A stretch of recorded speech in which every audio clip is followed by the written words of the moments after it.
സച്ചിയുടെയും രേവതിയുടെയും മറ്റൊരു സ്റ്റോറിയിലേക്ക് എല്ലാവർക്കും സ്വാഗതം. അങ്ങനെ നമ്മുടെ രേവതിയാണെങ്കിൽ കാലൊടിഞ്ഞ് കിടപ്പിലായല്ലോ. അതിനുശേഷം നമ്മുടെ സച്ചിയാണെങ്കിൽ അവളെ ഒരുപാട് കെയർ ചെയ്യുകയും ചെയ്യുന്നുണ്ട്. ഈ ഒരു സമയത്താണ് നമ്മുടെ നീലിമ നാട്ടിലേക്ക് വന്നിരിക്കുന്നത് കേട്ടോ. ആ സമയത്ത് അവനെ ഓട്ടത്തിനോട് വിളിക്കുന്നുണ്ടെങ്കിലും റബേക്കയ്ക്ക് റബേക്ക അല്ല കേട്ടോ, നമ്മുടെ രേവതിക്ക് സുഖമില്ലാത്തത് കൊണ്ട് തന്നെ താൻ ഓട്ടം വരുന്നില്ല എന്നൊക്കെ പറയുന്നുണ്ട്. എങ്കിലും അത്യാവശ്യമാണെന്ന് പറഞ്ഞുകൊണ്ട് തന്നെ ഒരു സ്ഥലത്തേക്ക് വക്കീൽ ഓഫീസിലേക്ക് ഡ്രോപ്പ് ചെയ്യുന്നുണ്ട്. എന്തെങ്കിലും ആവശ്യമുണ്ടെങ്കിൽ എന്നെ വിളിച്ചാൽ മതി എന്ന് പറഞ്ഞിട്ടുണ്ട് സച്ചി പോണത്. അങ്ങനെ അവിടെ ചെന്ന് കഴിയുമ്പോഴാണ് നീലിമ മനസ്സിലാക്കുന്നത് അവൾ ആ പ്രോപ്പർട്ടി വാങ്ങിക്കാൻ വന്നിട്ട് സമയം താമസിച്ചു പോയത് കൊണ്ട് തന്നെ ആ ഒരു രജിസ്ട്രേഷൻ നടന്നില്ല. അതിന് കാരണവും ശ്രുതിയും തന്നെയാണ്. കഴിഞ്ഞ തവണ കൂടി രജിസ്ട്രേഷന് വന്ന സമയത്താണല്ലോ ശ്രുതിയും കൂടി അവരുടെ പണം തന്നെ അവളുടെ ഇനി തിരികെ മേടിച്ചത്. അതുകൊണ്ടാണ് അന്ന് രജിസ്ട്രേഷൻ നടക്കാൻ പോയത്. അപ്പോൾ ഇതിൻ്റെ പിന്നിലൊക്കെ അവൾക്ക് ഒരുപാട് കഥകളുണ്ട്. ആ സ്ഥലം എനിക്ക് അത്രയ്ക്കും പ്രധാനപ്പെട്ടതാണ്. എനിക്ക് ആ സ്ഥലം വേണമെന്നും വക്കീലോട് പറയുന്നുണ്ട്. എങ്ങനെയെങ്കിലും ഞാൻ ആ സ്ഥലം മേടിച്ചെടുക്കും, അല്ലാന്നുണ്ടെങ്കിൽ എനിക്ക് ആ ക്യാഷ് തിരികെ വേണം. അന്നെൻ്റെ ക്യാഷ് കൊണ്ടുപോയത് ആ ശ്രുതിയും കൂടിയാണ്. അതുകൊണ്ട് ആ ക്യാഷ് ഞാൻ വാങ്ങിച്ചെടുക്കുമെന്ന് പറയുമ്പോഴും ആ വക്കീൽ ചോദിക്കുന്നുണ്ട്, നീ എന്ത് പൊട്ടത്തരമാണ് ഈ പറയുന്നത്? നീ എങ്ങനെ ക്യാഷ് മേടിച്ചെടുക്കാൻ പറ്റും? അതൊന്ന് നീ അവരെയും തട്ടിയെടുത്ത കാശല്ലേ എന്ന് ചോദിക്കാണ്. എന്തായാലും അതെൻ്റെ അച്ഛൻ്റെ കാശ, അവനത് തിരികെ കൊടുത്തിട്ടുമില്ല. ഇപ്പം അവനെ പണ്ടത്തെ പോലെയല്ല, ഒരു ബിസിനസ്സുകാരനാണ്. അവൻ്റെ ഭാര്യയോ മലേഷ്യയിലെ കോടീശ്വരൻ്റെ മകളും. പിന്നെ എന്ത് വേണം? ഞാനേ അവനെ തട്ടിക്കൊണ്ട് വന്നിട്ട് ആ ക്യാഷ് ഞാനങ്ങ് ചോദിക്കും, അവൻ തന്നേ പറ്റുള്ളൂ എന്നും പറഞ്ഞിട്ട് അവിടെ ദേഷ്യപ്പെട്ട് ഇറങ്ങിപ്പോവാണ്. വക്കീൽ കുറെ നീലിമയോട് സംസാരിക്കുകയും കൺവിൻസ് ചെയ്യുകയൊക്കെ ചെയ്യുന്നുണ്ടെങ്കിൽ പോലും ഒന്നും നടക്കുന്നില്ല കേട്ടോ. നീലിമ നല്ല കലിപ്പിലാണ് പുറത്തേക്ക് പോണത്. അങ്ങനെ നീലിമ ആലോചിക്കാണ് എങ്ങനെയെങ്കിലും ആ രജിസ്ട്രേഷൻ സ്ഥലത്ത് പോയിട്ട് തനിക്ക് ആ രജിസ്ട്രേഷൻ നടക്കണം. കാരണം അന്ന് തന്നെ താൻ വരാൻ ഒരു ദിവസം വൈകിയേ ഉള്ളൂ. താനോട് അഡ്വാൻസും കൊടുത്തിട്ടുണ്ട്. ആ സ്ഥലം താൻ ഒരുപാട് മോഹിച്ചതാണ്. എങ്ങനെയെങ്കിലും ആ സ്ഥലം എനിക്ക് കൈക്കലാക്കണം എന്ന് മനസ്സിൽ ഓർക്കുമ്പോഴായിരിക്കും സച്ചിയെ കുറിച്ച് ഓർക്കുന്നത്. സച്ചി പറഞ്ഞല്ലോ ന്യായമായ ആവശ്യങ്ങൾക്കാണെങ്കിൽ താന് അടി കൊടുത്ത് നടപ്പിലാക്കുമെന്ന്. അപ്പോൾ നമ്മുടെ നീലിമ ചോദിക്കുകയും ചെയ്തല്ലോ ക്യാഷ് എന്നാൽ അടിക്കുമെന്ന്. അപ്പോൾ അവനെ അങ്ങനത്തെ തല്ലിപ്പുള്ളിയൊന്നും അല്ല ഞാൻ. അത്യാവശ്യത്തിന് വേണ്ടി എൻ്റെ ആവശ്യങ്ങൾക്ക് വേണ്ടി അടി കൊടുക്കേണ്ട സ്ഥലമാണെങ്കിൽ ഞാൻ അടി കൊടുത്തിരിക്കുമെന്ന് തന്നെ അയാൾ നമ്മുടെ സച്ചി പറയുന്നുണ്ടായിരുന്നല്ലോ. അങ്ങനെ നീലിമ അവിടെ വെച്ച് സച്ചിയെ വിളിക്കാണ്. സച്ചി ഇപ്പോൾ ഫ്രീ ആണോ, ഒന്ന് വരാമോ എന്ന് ചോദിക്കുമ്പം സച്ചി പറയുന്നുണ്ട്, എന്താ മേഡം എന്ന് അത്യാവശ്യമാണോ ചോദിക്കുമ്പം അത്യാവശ്യമാണ് സച്ചി, വളരെ അത്യാവശ്യമാണ് സച്ചി, വന്നേ പറ്റുള്ളൂ എന്ന് പറയുന്നുണ്ട്. ശരി മേഡം, ഞാൻ ഇപ്പം തന്നെ വരാമെന്നും പറയാണ്. രേവതിയോടെ പോയിട്ട് എനിക്കൊരു അത്യാവശ്യമുണ്ട്, ഞാൻ പോയിട്ട് വരാം എന്നും പറഞ്ഞിട്ട് ഒരു ഓട്ടോ ഉണ്ടെന്നും പറഞ്ഞിട്ട് രേവതിയോട് പറഞ്ഞിട്ട് സച്ചി അവിടുന്ന് നീലിമ അരികിലേക്ക് വരുന്നുണ്ട്. അങ്ങനെ നീലിമ ചോദിക്കാണ്, രേവതിക്ക് ഇപ്പം എങ്ങനെയുണ്ടെന്ന് ചോദിക്കുമ്പം ഇപ്പം ഇച്ചിരി ആശ്വാസമുണ്ട്, സാരമില്ല, അവരുടെ അമ്മ അനിയത്തിയൊക്കെ വീട്ടിലുണ്ട്, അതുകൊണ്ട് ഞാൻ വന്നതാണെന്ന് പറയാൻ കേട്ടോ. അങ്ങനെ നമ്മുടെ നീലിമയാണെങ്കിൽ സച്ചിയോട് പറയുന്നുണ്ട്, സച്ചി ഞാൻ ഓട്ടത്തിന് മാത്രം വിളിച്ചാലാ, എനിക്കൊരു അത്യാവശ്യ കാര്യമുണ്ട്. കഴിഞ്ഞ തവണ ഞാൻ വന്നതും ഇത്തവണ വന്നതും ഒരു പ്രധാനപ്പെട്ട കാര്യത്തിനാണ്. അത് ഇപ്രാവശ്യം നടന്നില്ലെന്ന് പറയുമ്പം അയ്യോ എന്ത് പറ്റി മേഡം? ഒരു സ്ഥലത്തിന് രജിസ്ട്രേഷനായിട്ടല്ലേ മേഡം വന്നത്, എന്നിട്ടിപ്പോൾ എന്ത് സംഭവിച്ചു എന്ന് ചോദിക്കുകയാണ്. കഴിഞ്ഞ പ്രാവശ്യം വന്നപ്പോൾ എൻ്റെ കഴിഞ്ഞ പൈസ മറ്റൊരു വഴിക്ക് പോയി, പക്ഷെ ഇത്തവണ ഞാൻ വന്നപ്പോൾ ഒരു ദിവസം താമസിച്ചു. ഞാൻ അയാളെ വിളിച്ച് കാര്യം പറഞ്ഞപ്പോൾ അയാൾ പറഞ്ഞതാ അത് സാരമില്ല, ഒരു ദിവസമല്ലേ വൈകിയുള്ളൂ, സാരമില്ല എന്നൊക്കെ ഇയാൾ പറഞ്ഞതുമാണ്. പക്ഷെ ഇപ്പോൾ പറഞ്ഞത് സമയം കഴിഞ്ഞു പോയി, അതുകൊണ്ട് രജിസ്ട്രേഷൻ നടക്കില്ല എന്നൊക്കെ പറയുന്നു. എന്ത് ചെയ്യണമെന്ന് എനിക്കറിയില്ല. ഞാൻ ആ സ്ഥലം ഒരുപാട് മോഹിച്ചു പോയതാ, ഒരുപാട് ആ സ്ഥലത്തിന് വേണ്ടി കഷ്ടപ്പെട്ടുകൊണ്ട്. ഇപ്പം പണവുമായി ഞാൻ വന്നപ്പോൾ അവൻ പറ്റില്ലെന്ന് പറയാണ്. അയാൾ നേരത്തെ പറഞ്ഞിട്ടാ ഞാൻ അതുപോലെ താമസിച്ചത്, പക്ഷെ ഇപ്പം എങ്ങനെ പറഞ്ഞാൽ ഞാൻ എന്ത് ചെയ്യാനാന്ന് എനിക്കൊരു പിടുത്തവും കിട്ടുന്നില്ല എന്ന് പറയുന്നുണ്ട്. സച്ചി പറയാണ്, മേഡം അയാളങ്ങനെ വാക്ക് പറഞ്ഞതാണോ? അതെ സച്ചി, കൃത്യം അയാൾ ഒരു ഡേറ്റ് വെച്ച് എഗ്രിമെൻ്റ് ഒക്കെ ചെയ്തതാണ്, ഞാൻ അഡ്വാൻസും കൊടുത്തതാ. പക്ഷെ ഇപ്പോൾ 2 ദിവസം ഞാൻ താമസിച്ചപ്പോൾ അയാൾ പറഞ്ഞതാണ് സാരമില്ല പതിയെ വന്നാൽ മതിയെന്ന്, അല്ലെങ്കിൽ ഞാൻ ഡേറ്റിനുള്ളിൽ വന്നേനെ. അയാൾ മനഃപൂർവ്വം എന്നെ ചതിക്കായിരുന്നു തോന്നുന്നത്. അഡ്വാൻസ് കൊടുത്ത ആ 10 ലക്ഷം രൂപയും എനിക്ക് പോയി കിട്ടും. അത് മേടിക്കാൻ വേണ്ടി അയാൾ മനഃപൂർവ്വം ചെയ്തതാണോ എന്ന് എനിക്ക് സംശയമുണ്ട്. ഞാൻ നേരത്തെ വരാന്ന് പറഞ്ഞപ്പോൾ സാരമില്ല പതിയെ വന്നാൽ മതി, ഞാൻ ഇവിടെ തന്നെ കാണുമെന്ന് പറഞ്ഞതാ. പക്ഷെ ഇപ്പോൾ കൊണ്ട് കേസ് കൊടുത്താലും കോടതിയിൽ യാതൊരു നീക്കുപോക്കും കാണില്ല. അയാളത് വാക്കാൽ പറഞ്ഞതല്ലേ ഉള്ളൂ. എഴുതി വെച്ച പ്രകാരം മിനിങ്ങാന്ന് തന്നെ ഞാൻ വരേണ്ടതായിരുന്നു. എന്ത് ചെയ്യാനാ, എൻ്റെ അപ്പത്തെ പൊട്ടത്തരം. കുറച്ച് ബിസിനസ്സിന് തിരക്കുണ്ടായിരുന്നു, അതുകൊണ്ട് പിന്നെ അയാൾ വാക്ക് പറഞ്ഞതുകൊണ്ടാണ് ഞാൻ 2 ദിവസം താമസിച്ചു വന്നത്. പക്ഷെ ഇപ്പോൾ ഒരു വഴിയില്ലെന്ന് പറയാ സച്ചി. എൻ്റെ 10 ലക്ഷം രൂപ പോവും. അത് മാത്രമല്ല, ആ സ്ഥലം എനിക്ക് അത്രയ്ക്ക് പ്രിയപ്പെട്ടതാണ്. ഒരുപാട് ഓർമ്മകളുള്ള സ്ഥലമാണത്. എനിക്ക് ആ സ്ഥലം വേണം. സച്ചി എന്നൊന്ന് ഹെൽപ്പ് ചെയ്യുമെന്ന് ചോദിക്കുകയാണ്. മേഡം, ഞാനെന്ത് ഹെൽപ്പാ ചെയ്യേണ്ടതെന്ന് ചോദിക്കുമ്പോൾ, ഞാനൊരു സ്ത്രീയല്ലേ, എന്നെ കൊണ്ടൊന്നും പറ്റില്ലെന്ന് അയാൾക്ക് തോന്നിക്കാണും. അതുകൊണ്ടാണ് അയാളിപ്പോൾ എന്നെ കൈയൊഴിയുന്നത്. സച്ചി ഒന്ന് വന്ന് എൻ്റെ കൂടെ വരികയാണെങ്കിൽ എനിക്കൊരു ഫുൾ സപ്പോർട്ടായിരിക്കും എന്ന് പറയുന്നുണ്ട്. ശരി മേഡം, കയറ്, നമുക്ക് പോയി നോക്കാമെന്നും പറഞ്ഞിട്ട് നീലിമയും കൂട്ടിക്കൊണ്ട് സച്ചി നേരെ അയാളുടെ വീട്ടിലേക്ക് ചെല്ലാണ് കേട്ടോ. അങ്ങനെ വീട്ടിലേക്ക് ചെല്ലുന്ന സമയത്ത് അയാൾ പറയുന്നുണ്ട്, ആഹാ നീലിമയോ, സമയം കഴിഞ്ഞു പോയില്ലോ നീലിമേ, രജിസ്ട്രേഷൻ നടക്കില്ലെന്ന് ഞാൻ വക്കീലിനെ വിളിച്ച് അറിയിച്ചിരുന്നല്ലോ. അപ്പം സച്ചി ചോദിക്കുകയാണ്, അല്ല സാറേ, ഞാനൊരു കാര്യം ചോദിക്കട്ടെ, നിങ്ങൾ തന്നെയല്ലേ മേഡത്തിനോട് പറഞ്ഞത് 2 ദിവസം കഴിഞ്ഞിട്ട് വന്നാൽ മതിയെന്ന്, പിന്നെ എന്ത് പണിയാ കാണിച്ചത്, നിങ്ങൾ രജിസ്ട്രേഷൻ നടത്തി കൊടുക്കണ്ടല്ലേ എന്ന് ചോദിക്കുകയാണ്. അത് പറയാൻ നീ ആരടാ, അതൊക്കെ എൻ്റെ ഇഷ്ടമാണെന്ന് പറയുമ്പോൾ അങ്ങനെ ഒരാളെ പറ്റിക്കാൻ പാടുണ്ടോ, നിങ്ങൾ വാക്കാൽ പറഞ്ഞുകൊണ്ടല്ലേ മേഡം 2 ദിവസം താമസിച്ചത് എന്ന് പറയുമ്പോൾ നീലിമയോട് പറയുന്നുണ്ട്, ഇവൻ ആരാടി, നിന്റെ വക്കാലത്തും പിടിച്ചോണ്ട് വരാൻ വല്ല റൗഡിയാണോ ചോദിക്കുമ്പം, ഇത് റൗഡിയൊന്നുമല്ല, എൻ്റെ കസിൻ ബ്രദറാണ് എന്ന് പറയുന്നുണ്ട്. അപ്പൊ സച്ചിയാണെങ്കിൽ അപ്പൊ അവനക്ക് ഒന്നുകൂടെ ധൈര്യമായല്ലോ, അതേടാ ഞാനേ ഈ നീലിമയുടെ ബ്രദറാണ്, അതുകൊണ്ട് ചോദിക്കാനുള്ള അവകാശം എനിക്കുണ്ട്. ഇതേ ഞങ്ങളുടെ പൈസയാ, 10 ലക്ഷം രൂപ നീ മേടിച്ചിട്ട് അങ്ങ് പറ്റിക്കാന്ന് കരുതിയോ, മര്യാദക്ക് രജിസ്റ്റർ സമ്മതിക്കടാ എന്ന് പറയുന്നുണ്ട്. ആഹാ, അങ്ങനെ ഭീഷണിപ്പെടുത്തി സമ്മതിപ്പിക്കാനാണോ മോന്റെ തീരുമാനം എന്നും പറഞ്ഞുകൊണ്ട് അയാളെ ഫോൺ എടുത്തിട്ട് ഞാൻ പോലീസിനെ വിളിക്കാൻ പോവാണെന്ന് പറയുന്നുണ്ട്. സച്ചി അപ്പോൾ തന്നെ ആ ഫോൺ പിടിച്ചു മേടിച്ചിട്ട്, നീ ഇവിടുന്ന് രക്ഷപ്പെട്ട് പോയാലല്ലേ നീ പോലീസിനെ വിളിക്കുള്ളൂ, നീ ഇവിടെ കൈയും കാലൊടിഞ്ഞ് കിടന്ന ആറ് നിന്നെ നോക്കൂടാന്ന് പറഞ്ഞിട്ട് 2 അടി ഓരോ കവിളത്തും മാറി മാറി കൊടുക്കുന്നുണ്ട്. ആ അടിയോടുകൂടി അയാളെ പേടിച്ചു. അയ്യോ, ഞാൻ ഇപ്പൊ തന്നെ രജിസ്ട്രേഷൻ ചെയ്ത് തന്നേക്കാവേ എന്ന് പറയാണ്. കയ്യോട് തന്നെ ഇയാളെ പൊക്കി വണ്ടിയിലിട്ട് സച്ചിയും നീലിമയും കൂടി നേരെ വക്കീലിന്റെ അരികിലേക്ക് പോവാണ്.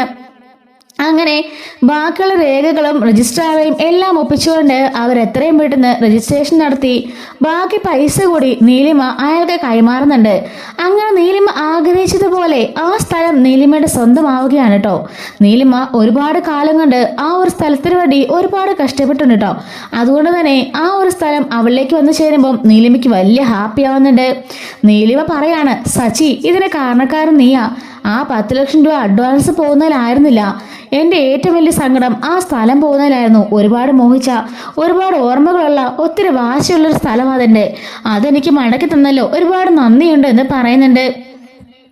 മറ്റേ പുള്ളിയുടെ സച്ചി പറയുന്നുണ്ട്, നിങ്ങൾ രജിസ്റ്റർ ചെയ്ത് കൊടുക്കാന്ന് വാക്ക് പറഞ്ഞിട്ടല്ലേ ഇവരവിടുത്തെ ജോലിയെല്ലാം മാറ്റി വെച്ചിട്ട് ഇത്ര ദൂരം വന്നത്, 10 ലക്ഷം രൂപയും മുടക്കിയില്ലേ, അതിനുവേണ്ടി എന്തുമാത്രമേ കാത്തിരുന്നു, എന്നിട്ട് ചതിക്കാൻ നിങ്ങൾക്ക് അങ്ങനെ മനസ്സ് വന്നു എന്നൊക്കെ ചോദിക്കാണ്. ഇനി മേലാൽ എൻ്റെ കൺമുമ്പിൽ അങ്ങനെ വന്ന് പെട്ടാണല്ലോ, അടിച്ചതിനെ ശരിയാക്കും എന്നും പറഞ്ഞ് അയാളെ ഓടിച്ചുവിടുന്നുണ്ട് നമ്മുടെ സച്ചി. അങ്ങനെ സച്ചിയോട് തീർത്ത കടപ്പാടാവുകയാണ് നമ്മുടെ നീലിമയ്ക്ക് കേട്ടോ. വക്കീലും പറയുന്നുണ്ട്, എന്തായാലും ഇയാൾ വന്നതുകൊണ്ട് മേഡത്തിന് രജിസ്ട്രേഷൻ നടന്നല്ലോ, സമാധാനമായി. അല്ലെങ്കിൽ മേഡം എന്തൊക്കെ പ്ലാൻ ചെയ്തതാണ് എന്ന് ചോദിക്കുമ്പം, എന്താ മേഡം പ്ലാനിങ്? അതൊന്നുമില്ല സച്ചി, ആ സമയത്ത് ഞാൻ ഭയങ്കര ദേഷ്യത്തിലായിരുന്നു, സ്ഥലം എന്നെ കൈവിട്ട് പോവാന്നോർത്ത് ഞാൻ ഒത്തിരി പേടിച്ചു, സച്ചി ഉള്ളതുകൊണ്ട് അവ നടന്നത്, ഒത്തിരി നന്ദിയുണ്ട് എന്നും പറഞ്ഞിട്ട് സച്ചിൻ നീലിമയുടെ പുറത്തേക്ക് ഇറങ്ങാണ്. സച്ചി, എനിക്ക് കുറച്ച് സ്ഥലം കൂടെ പോകാനുണ്ട്, എന്നെ അങ്ങോട്ടൊന്ന് കൊണ്ടുപോകുന്നു ചോദിക്കുമ്പം, അതിനെന്താ മേഡം കൊണ്ടുപോകാമല്ലോ, ഇന്നെന്തായാലും രേവതിയിലേക്ക് എനിക്ക് വൈകിട്ട് ചെന്നാൽ മതി, അമ്മയൊക്കെ ഉള്ളതുകൊണ്ട് സമാധാനമുണ്ട് എന്ന് പറയാണ്. അത് മാത്രമല്ല, എൻ്റെ അച്ഛമ്മയെ നാട്ടിൽ നിന്ന് വരുന്നുണ്ട്, അച്ഛമ്മ വന്നാൽ പിന്നെ ഞങ്ങൾക്ക് ഒന്നും പേടിക്കേണ്ട, എൻ്റെ അച്ഛമ്മ നോക്കിക്കോളും എൻ്റെ രേവതിനെ എന്ന് പറയാണ്. അച്ഛമ്മേനെയും രേവതിനെയും എല്ലാവരെയും കാണാനായിട്ട് ഞാൻ ഉറപ്പായിട്ട് ഒരു ദിവസം വരും എന്ന് പറയുന്നുണ്ട് കേട്ടോ. മേഡം എപ്പോൾ വേണമെങ്കിലും വന്നോ, ഒരു കുഴപ്പമില്ല എന്ന് പറയാണ്. അങ്ങനെ നമ്മുടെ ദേവു തിരികെ അവളുടെ കടയിലേക്ക് വരുന്നുണ്ടായിരുന്നു കേട്ടോ. വൈകുന്നേരത്തിനുള്ളിൽ പൂ കൊടുക്കണമെന്ന് പറഞ്ഞല്ലോ, അതുകൊണ്ട് തന്നെ ദേവു കടയിലേക്ക് വന്നതായിരുന്നു. ഈ സമയത്ത് നീലിമേനെ കാറിലിരുത്തിയിട്ട് നമ്മുടെ സച്ചി ആണെങ്കിൽ മറ്റൊരാവശ്യത്തിനായിട്ട് പുറത്തേക്ക് ഇറങ്ങുന്നുണ്ട് കേട്ടോ. ഈ ഒരു സമയത്ത് ദേവു ആണെങ്കിൽ വണ്ടിക്കകത്തിരിക്കുന്ന നീലിമേനെ കാണുന്നുണ്ട്. അപ്പോൾ ദേവുവിന് നല്ല സംശയം, കാരണം അന്ന് സുധീയുടെ കൂടെ നീലിമേനെ അവൾ ഫോട്ടോയിലും കണ്ടിട്ടുണ്ട്, നേരിട്ടും കണ്ടിട്ടുണ്ട്. അപ്പോൾ അവൾ ആലോചിക്കുകയാണ്, ഇതാ നീലിമയല്ലേന്ന്. സച്ചിയാണെങ്കിൽ നീലിമേനെ കണ്ടിട്ടായിരിക്കും, ദേവുവിനോട് വർത്താനം പറഞ്ഞിട്ടായിരിക്കും അങ്ങോട്ടേക്ക് പോകുന്നത്. അപ്പോൾ ദേവുവിന് നല്ല സംശയമാകുന്നുണ്ട്, ഇത് നീലിമ തന്നെയാണെന്ന് അവൾ ഉറപ്പിക്കുകയും ചെയ്യുന്നുണ്ട് കേട്ടോ. സച്ചി തിരിച്ചു വരുമ്പോഴേക്കും സച്ചിയോട് ദേവ് ചോദിക്കുകയാണ്, സച്ചിയേട്ടാ ആ കാറിലുള്ള ആരെന്ന് ചോദിക്കുമ്പം അതൊരു കാനഡയിൽ നിന്ന് വന്നിട്ടുള്ള ഒരു ലേഡിയാണ്, എൻ്റെ ക്ലയൻ്റ് ആണെന്ന് പറയുമ്പം സച്ചിയേട്ടാ അവരുടെ പേര് നീലിമ എന്നാണെന്ന് ചോദിക്കുകയാണ്. നീലിമ എന്നാണല്ലോ എന്ന് പറയുമ്പോഴേക്കും സച്ചിയേട്ടാ ഈ പെണ്ണ് മറ്റേ പെണ്ണെന്ന് പറയുന്നുണ്ട്. ഏത് പെണ്ണ്? സച്ചിയേട്ടാ സുധിയേട്ടൻ്റെ കാശും കൊണ്ട് അന്ന് ഒളിച്ചോടി പോയില്ലേ ആ പെണ്ണ്. നീ എന്തൊക്കെയാ ദേവ് പറഞ്ഞത്? ആ പെണ്ണാണോ ഇത്? അതെ സച്ചേട്ടാ, ഞാൻ പറഞ്ഞത് സത്യമാണ്. ഇതാ നീലിമയാ, അല്ലെങ്കിൽ പോയി ചോദിച്ചു നോക്ക്. ദാ ഇത് കണ്ടോ, എൻ്റെ ഫോണിൽ ഫോട്ടോ ആണെന്ന് പറയുന്നുണ്ട്. നീ ഇങ്ങ് വന്നേന്നും പറഞ്ഞിട്ട് ദേവനെയും കൂട്ടിക്കൊണ്ട് കാറിനരികിലേക്ക് പോവാണ് സച്ചിയും ദേവും കൂടി. സച്ചി ചോദിക്കുകയാണ്, നിനക്ക് ഇയാളെ അറിയുമെന്ന് ചോദിച്ചുകൊണ്ട് സുധി ഒരു ഫോട്ടോ കാണിക്കുന്നുണ്ട്. നീലിമ പറയാണ്, എനിക്കറിയാം, ഇത് സുധിയല്ലേന്ന് ചോദിക്കാണ്. ദേവ് പറയുന്നുണ്ട്, അന്ന് ഇത് നിങ്ങളുടെ ഫോട്ടോ അല്ലേന്ന് ചോദിക്കുമ്പം അതെ, നീ ആരാന്ന് ചോദിക്കുന്നുണ്ട്. സച്ചി പറയാണ്, ഇത് രേവതി അനിയത്തിയാ, അവളൊരു കാര്യം പറഞ്ഞു. നീ ആണോ സുധിയെ പറ്റിച്ച് 55 ലക്ഷം രൂപയായിട്ട് കടന്നു കളഞ്ഞ നീലിമ എന്ന് ചോദിക്കുമ്പം നീലിമ പറയാണ്, അതെ അത് ഞാൻ തന്നെയാണെന്ന് പറയുമ്പോഴേക്കും സച്ചിയുടെ മോഹമൊക്കെ മാറി ചുവന്ന് തുടുക്കുന്നുണ്ട്. ഡോർ തുറന്നിട്ട് നീ ഇങ്ങോട്ടേക്ക് ഇറങ്ങിക്കുക എന്ന് പറയാണ്. നീലിമ പെട്ടെന്ന് വണ്ടിയിൽ നിന്ന് ഇറങ്ങുന്നുണ്ട് കേട്ടോ. നീയെ അടിച്ചുകൊണ്ട് പോയത് എൻ്റെ അച്ഛൻ്റെ കാശാ, എന്തുമാത്രം ധൈര്യം ഉണ്ടെങ്കിൽ നീ ആ കാശും കൊണ്ട് പോകും എന്നൊക്കെ ചോദിക്കുമ്പം നീലിമ പറയുന്നുണ്ട്, നീ സുധീർ അനിയനാണോ എന്ന് ചോദിക്കുമ്പം അതെ ഞാൻ സുധീർ അനിയനാണ് സച്ചി എന്ന് പറയുന്നുണ്ട്. അപ്പോഴേക്കും നീലിമ പറയുന്നുണ്ട്, സച്ചി കഴിഞ്ഞ തവണ വന്നപ്പോൾ തന്നെ ഞാൻ സുധിക്ക് കൊടുക്കാനുള്ള ക്യാഷ് മൊത്തം തിരിച്ചു കൊടുത്തതാ. 50 ലക്ഷത്തിന് പലിശയും ചേർത്ത് 55 ലക്ഷം രൂപ ഞാൻ കൊടുത്തു എന്ന് പറയുമ്പം സച്ചി പറയാണ്, നീലിമേ കള്ളം പറയരുത്, കാശ് കിട്ടിയെങ്കിൽ അവൻ വീട്ടിലേക്ക് കൊണ്ടുവരില്ലേ? അവൻ കൊണ്ടുവന്നിട്ടൊന്നുമില്ല സച്ചി, ഞാൻ പറഞ്ഞത് സത്യമാണ്. അല്ലെങ്കിൽ നീ അവരോട് ചോദിച്ചു നോക്ക്. കാണുന്നെന്നറിയാമോ, കഴിഞ്ഞ തവണ പാർലറിലേക്കെന്നും പറഞ്ഞ് നീ എന്നോട് കൊണ്ട് ഇറക്കി വിട്ടത് നീ ഓർക്കുന്നുണ്ടോ എന്ന് ചോദിക്കാണ്. ഞാൻ ആ ബ്യൂട്ടി പാർലറിലേക്ക് ചെന്നപ്പോഴേക്കും ആ സുധിയുടെ ഭാര്യ ഉണ്ടല്ലേ ശ്രുതി, അവൾ എന്നോട് ചോദിച്ചു പേരെന്താണെന്നൊക്കെ. അങ്ങനെ കുറച്ചേർന്ന് വെയിറ്റ് ചെയ്യാൻ പറഞ്ഞിട്ട് അവൾ ആരെയോ ഫോൺ ചെയ്യുന്നതെന്ന് കണ്ടു. തൊട്ടു പിന്നാലെ ശ്രുതിയും കൂടെ വന്ന് എന്നെ ലോക്ക് ചെയ്യായിരുന്നു. അവിടെ വെച്ച് തന്നെ കത്തി കാണിച്ച് ഭീഷണിപ്പെടുത്തിയിട്ട് എന്നോട് കാശ് ആവശ്യപ്പെട്ടു. തരില്ലെന്ന് പറഞ്ഞപ്പോൾ എന്നെ കൊല്ലുമെന്ന് പറഞ്ഞ് ഭീഷണിപ്പെടുത്തി. അങ്ങനെ പോലീസ് സ്റ്റേഷനിലേക്ക് വിളിച്ച് അങ്ങനെ അവിടെ കൊണ്ടുപോയിട്ട് എഴുതി ഒപ്പുവെച്ച് ഞാനും അവരുമായിട്ടുള്ള എല്ലാ ഇടപാടും തീർത്തു. 50 ലക്ഷം രൂപയാണ് ഞാൻ അവരുടെ നിന്ന് വാങ്ങിച്ചത്. അതിന് പകരമായിട്ട് പലിശയും ചേർത്ത് 55 ലക്ഷം രൂപയും ഞാൻ കൊടുത്തു എന്ന് പറയുന്നുണ്ട്. ദേവ് ചോദിക്കാണ്, സച്ചിയേട്ടാ അങ്ങനെയാണ് പിന്നെ ആ പണം എവിടെ പോയി? ഇതുവരേക്ക് സുധിയേട്ടൻ ആ പണം വീട്ടിൽ കൊടുത്തിട്ടില്ലല്ലോ എന്ന് പറയുമ്പം സച്ചി പറയാണ്, ഇതിനിടയിൽ എന്തൊക്കെയോ ഒരു തരികട നടന്നിട്ടുണ്ട് ദേവു, അതുകൊണ്ടാണ് ആ പണം വെളിച്ചത്തേക്ക് വരാത്തത് എന്ന് പറയുന്നുണ്ട്. നീലിമ പറയാണ്, സച്ചി ഞാൻ അന്ന് ചെയ്തെന്ന് പറഞ്ഞാൽ അത് സത്യമായ കാര്യമാണ്. അന്ന് സുധി അവൻ്റെ അച്ഛനെ പറ്റിച്ചു, ഞാൻ അവനെ പറ്റിച്ചു. കാനഡയിൽ പോയിട്ട് സെറ്റിൽ ആവാൻ വേണ്ടിയിട്ടാണ് ഞാൻ അങ്ങനെയൊക്കെ ചെയ്തത്.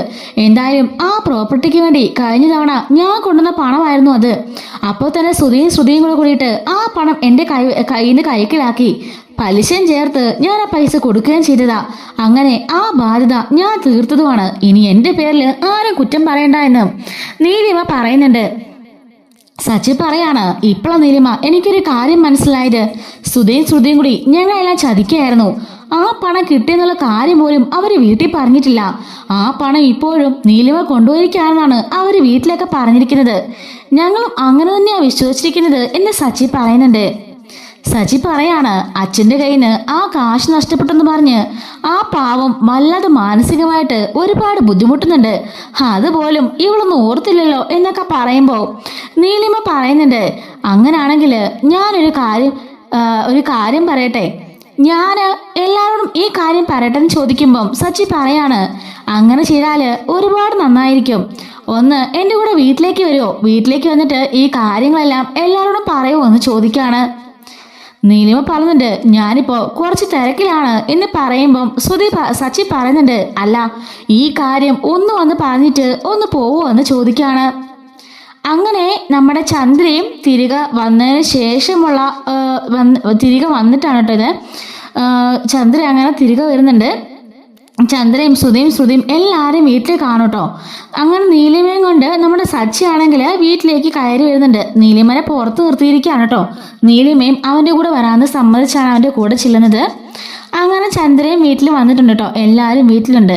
ഈ സമയത്ത് സച്ചി അകത്തേക്ക് പോയിട്ട് ശ്രുതിയോടും ചോദിക്കുന്നുണ്ട്, അല്ല ആ 55 ലക്ഷം രൂപയും കൊണ്ട് നീലിമ പോയിട്ട് ഇതുവരെയും ഒരറിവും ഇല്ല അല്ലേടാ എന്ന് ചോദിക്കുമ്പം, അത് ഞങ്ങൾ നേരത്തെ പറഞ്ഞതല്ലേ, ഒരറിവും ഇല്ല അവളെക്കുറിച്ച്, അവളെ അന്നേ കാശും കൊണ്ട് പോയി എന്നൊക്കെ പറയുമ്പം ശ്രുതിയോട് ചോദിക്കുന്നുണ്ട്, അല്ല നിന്റെ അച്ഛൻ 8 ലക്ഷം രൂപയാണ് കട തുടങ്ങാൻ വേണ്ടി തന്നത്, അത് പിന്നെ അന്ന് പറഞ്ഞതല്ലേ, ആദ്യം 25 തന്നു പിന്നീട് 25 തന്നു എന്ന് പറയുമ്പം അതിന്റെ ബില്ലോ റെസിപ്റ്റോ എന്തെങ്കിലും ഉണ്ടോ എന്ന് ചോദിക്കുമ്പം ശ്രുതി ചോദിക്കുന്നുണ്ട്, അതൊക്കെ എന്തിനാ നീ അറിയുന്നേ എന്ന് ചോദിക്കാണ്. അല്ല അറിയേണ്ട ആവശ്യമുണ്ട്.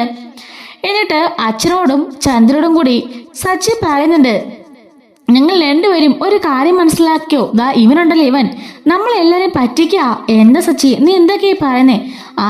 അതേ അച്ഛാ, ആ നീലിമ നേരത്തെ തന്നെ ഇവരുടെ കയ്യില് ആ കാശ് കൊടുത്തെന്ന് പറയുമ്പം ശ്രുതി പറയുന്നുണ്ട്, നീ എന്തൊക്കെയാ സച്ചി പറഞ്ഞത്? അങ്ങനെ ഒന്നും സംഭവിച്ചിട്ട് കൂടിയില്ല അച്ഛാ, നീലിമേനെ അതിപ്പിനെ ഞങ്ങൾ കണ്ടിട്ട് കൂടിയില്ലെന്ന് പറയുമ്പോഴേക്കും നീലിമേന്ന് സച്ചി വിളിക്കാണ്. നീലിമ അപ്പോഴേക്കും അകത്തേക്ക് കയറി വരുന്നുണ്ട്. ചന്ദ്ര അവളുടെ നേരെ പാഞ്ഞെടുത്തുകൊണ്ട്, നീ എന്തിനാണ് ഇങ്ങോട്ടേക്ക് വന്നതെന്ന് ചോദിക്കുമ്പം സച്ചി തടഞ്ഞു നിർത്തുകയാണ്. നീലിമയെ കണ്ടപാടെ ശ്രുതിയും നല്ല ഞെട്ടി ഷോക്കായിട്ട് അങ്ങനെ നിൽക്കായിരിക്കും.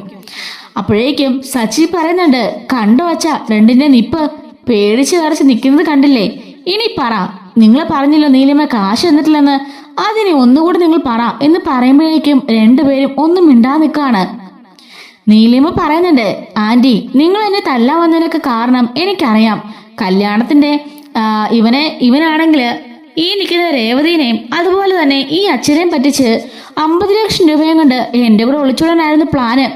പക്ഷെ എന്ത് ചെയ്യാനാ, ഇവനൊരു പൊട്ടനാണെന്നും അത് മാത്രമല്ല ഇവൻ ഇന്ന് അച്ഛനെ പറ്റിച്ചതുപോലെ നാളെ എന്നെയും പറ്റിക്കുന്നൊരു വിശ്വാസം എനിക്ക് ഉണ്ടായിരുന്നോണ്ടാ ഞാനന്ന് ആ കാശും കൊണ്ട് പോയത്. കഴിഞ്ഞ തവണ ഞാൻ സച്ചിയുടെ ട്രിപ്പ് വിളിച്ചിട്ട് സച്ചി പറഞ്ഞു അവന്റെ ഏടത്തിലെ പാർലർ ഇവിടെ ഉണ്ട് നല്ലതാണെന്നും പറഞ്ഞ് എന്നെ അവിടെ കൊണ്ട് ഇറക്കി വിട്ടിരുന്നു. ആ ഒരു സമയത്ത് ഈ നിൽക്കുന്ന ശ്രുതി എന്നെ കണ്ടുപിടിച്ച് അവളുടെ ഭർത്താവിനെ വിളിക്കുകയും അങ്ങനെ പോലീസ് സ്റ്റേഷനിൽ പോയി എഴുതി ഒപ്പുവെച്ച് 50 ലക്ഷം രൂപയും കൂടെ പലിശ ഇനത്തില് 5 ലക്ഷം രൂപയും കൊടുത്ത് ആ ഇടപാട് ഞാൻ അന്നേ തീർത്തതാ. ഈ ശ്രുതിയുടെയും കയ്യില് ഞാൻ ആ ക്യാഷ് കൊടുത്തു എന്നും പറയുന്നുണ്ട്. ഇത് കേട്ട് വർഷയും ശ്രീകാന്തും അച്ഛനും ചന്ദ്രയും എല്ലാരും ഞെട്ടി ചാടി ഇരുന്നിട്ട് നിൽക്കുന്നുണ്ട് കേട്ടോ.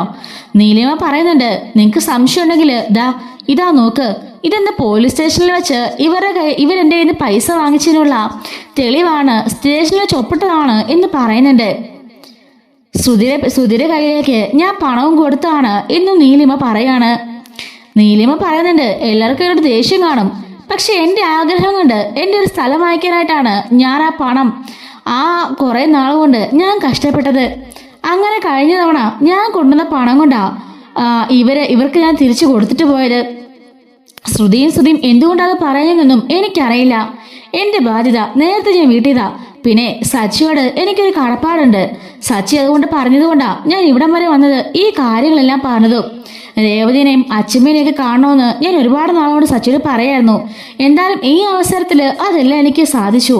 സച്ചി എന്റെ ആവശ്യം കഴിഞ്ഞല്ലോ, ഞാൻ പോവാണെന്ന് പറയുമ്പം സച്ചി പറയുന്നുണ്ട്, സത്യങ്ങളൊക്കെ ഇവിടം വരെ വന്ന് പറഞ്ഞതിന് ഒരുപാട് നന്ദിയുണ്ട് എന്ന് പറയാണ്. സാരല്ല സച്ചി, ഞാൻ എന്തായാലും ഇന്ന് തന്നെ മടങ്ങിപ്പോവും. എൻ്റെ രജിസ്ട്രേഷനൊക്കെ കഴിഞ്ഞല്ലോ, അതുകൊണ്ട് ഞാനിപ്പോൾ ഹാപ്പിയാ. ഞാൻ ആഗ്രഹിച്ചതൊക്കെ ഞാൻ നേടിയെടുത്തു. ഞാനിന്ന് തന്നെ കാനഡയ്ക്ക് തിരിച്ചു പോകും. രാത്രിയിൽ എന്നെ എയർപോർട്ടിലേക്ക് ആക്കാൻ സച്ചി വരണമെന്ന് പറയുമ്പം തീർച്ചയായിട്ടും ഞാൻ വരാൻ വേണ്ടെന്ന് പറയാണ്. അങ്ങനെ നീലിമ അവിടുന്ന് പോവാണ് കേട്ടോ. ഈ സമയത്ത് സച്ചി ആണെങ്കിൽ ചന്ദ്രനെ അവിടെ ഒരു കൂട്ടിൽ എപ്പോഴും കയറ്റി നിർത്തുമല്ലോ, അതുപോലെ കൂട്ടിക്കയറ്റി നിർത്തിയിരിക്കുകയാണ് കേട്ടോ. എന്നിട്ട് സച്ചി ചോദിക്കാണ്, അല്ല ചന്ദ്രന് നിങ്ങൾ ഈ സത്യങ്ങളൊന്നും അറിഞ്ഞിട്ടില്ലെന്ന് പറഞ്ഞാൽ അത് ഞങ്ങൾ വിശ്വസിക്കണോ എന്ന് ചോദിക്കുമ്പോൾ ചന്ദ്ര പറയാണ്, സത്യമായിട്ടും ഇതിനകത്ത് എനിക്ക് യാതൊരു ഇടപാടും ഇല്ല, ഞാൻ അറിഞ്ഞിട്ട് കൂടിയില്ല, ഇവരെന്നെ ചതിച്ചതാ എന്ന് പറയുമ്പം രവി ചോദിക്കാണ്, അല്ല എനിക്കറിയാം ഇവൻ എന്ത് കള്ളത്തരം കാണിച്ചാലും അതിൻ്റെയൊക്കെ മൂല കാരണം നീ ഒറ്റ എടുത്തിയാ. സത്യം പറ ചന്ദ്രേ, നീ ഒന്നും അറിഞ്ഞിട്ടില്ലേ? ഇല്ല, സത്യമായിട്ടും ഞാൻ ഒന്നും അറിഞ്ഞിട്ടില്ല എന്ന് പറയാണ്. എങ്കിലേ അടുത്ത് നിൽക്കുന്ന ആളെ കയറ്റാം എന്ന് പറയുമ്പം ശ്രുതിയും അതിനൊന്നും സമ്മതിക്കുന്നില്ല കേട്ടോ. അപ്പോഴേക്കും ചന്ദ്ര പോയിട്ട് ശ്രുതിയെ കുറെ തല്ലുന്നുണ്ട്. ശ്രുതിനല്ല ശ്രുതിയെ തല്ലുന്നുണ്ട് കേട്ടോ. എടാ നീ എന്ത് പണിയാടാ കാണിച്ചത്? ആ പണം കിട്ടിയിട്ട് ഒരു വാക്ക് പോലും നീ ഞങ്ങളോടാണ് പറഞ്ഞില്ലല്ലോ. 55 ലക്ഷം രൂപയും കൊണ്ട് നീയൊക്കെ എന്നാണ് ചെയ്തത്? സത്യം പറടാ എന്നൊക്കെ പറഞ്ഞ് കുറെ തല്ലുന്നുണ്ട്. അടി കിട്ടി അവസാനമായപ്പോഴേക്കും അവനെ കൈതട്ടി മാറിയിട്ട് അമ്മയോട് പറയുന്നുണ്ട്, അമ്മേ ഞാനല്ല എല്ലാം ഈ ശ്രുതിയാ പറഞ്ഞത് എന്നും പറഞ്ഞ് നമ്മുടെ ശ്രുതിയെ പോട്ട് കൊടുക്കുന്നുണ്ട് കേട്ടോ. നമ്മുടെ ശ്രുതിയാണെങ്കിൽ ശ്രുതി ഞെട്ടി നിൽക്കുമായിരിക്കും, ഞെട്ടി ഇങ്ങനെ വേർത്ത് കുളിച്ച് വിറച്ച് നിൽക്കുമായിരിക്കും. ഉടനെ ചന്ദ്ര നേരെ പോകുന്നത് ശ്രുതിയുടെ അടുത്തേക്കാണ്. ആണോ ശ്രുതി, ഇവൻ പറഞ്ഞൊക്കെ ശരിയാണോ? ആ 50 ലക്ഷം രൂപയും എടുത്തത് നീയാണോ? എന്തുകൊണ്ടാ അത് മറച്ചു വെച്ചത്? സത്യം പറ എന്നൊക്കെ പറയുന്നുണ്ട്. അത് പിന്നെ ആന്റി എന്ന് പറയുമ്പോഴേക്കും ഒറ്റ അടി അവളുടെ കവളത്ത് വീഴുകയാണ് കേട്ടോ. നീ അപ്പനെ ചതിക്കുകയായിരുന്നല്ലടി എന്ന് ചോദിക്കാണ്. പറടാ ശ്രുതി എന്താണ് സംഭവിച്ചേ എന്ന് ചോദിക്കുമ്പോഴേക്കും ശ്രുതി പറയുന്നുണ്ട് കേട്ടോ. അന്ന് ഞാൻ ഭിക്ഷക്കാരനായിട്ടൊക്കെ ആ ഒരു അമ്പലത്തിൽ ഇരുന്ന് അഭിനയിച്ചില്ലേ, ആ ഒരു സമയത്ത് ഞാനും ശ്രുതിയും കൂടെ കൂടിയിട്ടാണെങ്കിൽ വല്ലാത്ത വിഷമത്തിലായിരുന്നു. ഈ കാര്യങ്ങളൊക്കെ പറഞ്ഞ് ഞങ്ങൾ സങ്കടപ്പെട്ട് നടക്കുമ്പോഴാണ് നീലിമ പാർലറിലേക്ക് വന്നെന്നും പറഞ്ഞ് ശ്രുതി എന്നെ വിളിക്കുന്നത്. അങ്ങനെ ഞാനും അങ്ങോട്ടേക്ക് പോയി. പോലീസ് സ്റ്റേഷനിൽ പോയിട്ട് ആ ക്യാഷ് വാങ്ങിച്ചു. എങ്കിൽ വീട്ടിൽ കൊണ്ട് കൊടുക്കാന്ന് പറഞ്ഞപ്പോൾ ശ്രുതിയാ പറഞ്ഞത് അത് വേണ്ട, വീട്ടിൽ കൊണ്ട് കൊടുത്താൽ ഇത് 4ആയിട്ട് ഭാഗം വെക്കും, നമുക്ക് വെറും തുച്ഛമായി 15 ലക്ഷം രൂപ എങ്ങനെ കിട്ടുള്ളൂ, അതുകൊണ്ട് നമുക്ക് ഒന്നും ചെയ്യാൻ പറ്റില്ല, നമുക്ക് എന്തെങ്കിലും ഇതുകൊണ്ടൊരു ബിസിനസ് തുടങ്ങണം. എല്ലാവരും ശ്രുതിയേട്ടനെ ഒരുപാട് കളിയാക്കുകയും മോശപ്പെട്ട് സംസാരിക്കുകയൊക്കെ ചെയ്യുന്നില്ലേ, അതെല്ലാം മാറ്റണം. ഈ പണം ആര് തന്നു നമ്മൾ പറയുന്ന ഞാൻ ചോദിച്ചപ്പോൾ ശ്രുതിയാ പറഞ്ഞത് അവളുടെ അച്ഛൻ മലേഷ്യ അയച്ചതെന്ന് പറഞ്ഞാൽ മതി, നമുക്ക് ആ കാശ് കൊണ്ട് എന്തെങ്കിലും ഒരു ബിസിനസ് ആരംഭിക്കാമെന്ന് ശ്രുതി അമ്മയെ പറഞ്ഞത്. അതുകൊണ്ടാണ് ഞാൻ അതിന് സമ്മതിച്ചത്. അങ്ങനെ ആ പൈസക്കാണ് ഞങ്ങൾ ഷോറൂം തുടങ്ങിയെന്ന് പറയുമ്പോൾ സച്ചി ചോദിക്കുന്നുണ്ട്, അമ്പഴ കള്ള നീ ആള് കൊള്ളാലോ, എൻ്റെ അച്ഛൻ്റെ കാശിന് ഒന്നും അറിയാത്തവരെ പോലെ 2 പേരും കൂടെ കൂടിയിട്ട് ബിസിനസ്സും തുടങ്ങി സുഖിച്ച് ജീവിക്കാല്ലേ. എന്നിട്ടിതിലോ അവൻ ഭയങ്കര ബിസിനസ്മാനാണെന്നും അവൻ ഭയങ്കര സംഭവമാണെന്നും ഇവളുടെ അച്ഛൻ കാശ് എടുത്ത് അയച്ചു കൊടുത്തെന്നും എന്തൊക്കെയാണ് പറഞ്ഞിരുന്നേ, എല്ലാം കള്ളമാണെന്ന് ഇപ്പൊ എല്ലാവർക്കും മനസ്സിലായല്ലോ അല്ലേ. ഫ്രോഡ് ശ്രുതിയും അതിന് പറ്റിയ ഫ്രോഡ് പൗഡറെടുത്തിയും എന്നും പറഞ്ഞ് അവൻ കളിയാക്കാണ്. ശ്രുതിയുടെ അരികിലേക്ക് ചന്ദ്ര വരുന്നുണ്ട്. ചന്ദ്രയെ കാണുമ്പോഴേക്കും ശ്രുതി ഒന്ന് പേടിച്ച് പുറകോട്ട് മാറുമ്പം നല്ല ശ്രുതിയുടെ നമുക്ക് കാണാൻ തന്നെ കിട്ടുക കേട്ടോ. നീ എന്നെ ചതിക്കാന്നല്ലടി, നിന്റെ അച്ഛൻ കൊടുത്തുവിട്ടാണെന്ന് പറഞ്ഞ് നീ എത്ര കാര്യം എന്നെ പറ്റിക്കുവടി എന്നൊക്കെ ചോദിക്കാണ്. അത് പിന്നെ ആന്റി എല്ലാവരും കൂടി ശ്രുതി ഓന്നൊക്കെ പറഞ്ഞ് കളിയാക്കുകയല്ലേ, ശ്രുതി ഒന്നും ചെയ്യുന്നില്ല, ശ്രുതിയെ കൊണ്ടൊരു കഴിവുമില്ല, ശ്രുതിക്ക് വരുമാനമില്ലെന്നൊക്കെ പറഞ്ഞ് ഈ സച്ചിയും രേവതിയും എല്ലാവരും കൂടി അവനായിട്ട് കളിയാക്കിയില്ലേ. ആ ഒരു സങ്കടം കൊണ്ടാ ഞാൻ അങ്ങനെയൊക്കെ ചെയ്തത്. എൻ്റെ അച്ഛൻ ജയിലിൽ കിടക്കുന്നുണ്ട്, 1 രൂപ പോലും വരാൻ ഒരു വഴിയില്ല, അക്കൗണ്ടെല്ലാം ഫ്രീസായി കിടക്കാണ്. അതുകൊണ്ടാണ് ഞങ്ങൾ ഇങ്ങനൊരു ഐഡിയ ചെയ്തത്. എങ്ങനെയെങ്കിലും സുധീനെ ഒരു ബിസിനസ്മാനാക്കി അവനെ നല്ല നിലയിലാക്കണമെന്ന് മാത്രമേ ഞാൻ ആഗ്രഹിച്ചുള്ളൂ.